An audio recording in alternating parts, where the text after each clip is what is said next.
يا بني إسرائيل اذكروا نعمتي التي أنعمت عليكم وأني فضلتكم على العالمين یا بنی اسرائیل اذکروا نعمتی التي انعمت علیکم وانی فضلتکم علی العالمین، اے اسرائیل کی اولاد، یاد کرو میرے اس انعام کو جو تم پر ہوا، اس کی وضاحت میں کر چکا ہوں، لیکن یہاں جو الفاظ آ رہے ہیں بہت زوردار، وانی فضلتکم علی العالمین، میں نے تمہیں فضیلت عطا کی تمام جہانوں پر۔ یہاں ایک قاعدہ نوٹ کر لیجئے، عربی لحظ کا قاعدہ یہ ہے کہ کہیں ظرف جس میں کوئی شے ہے،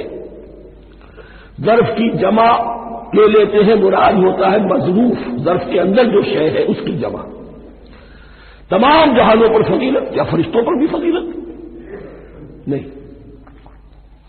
جہان والوں پر، تمام اقوام عالم پر تمہیں فضیلت عطا کی، یہ مطلب ہے اس کا۔ تمام عالموں پر، تمام جہانوں پر، یعنی تمام جہان والوں پر، اس انسان عالم انسانیت کے اندر جتنے بھی مختلف گروہ ہیں، نسلیں ہیں، طبقات ہیں، ان میں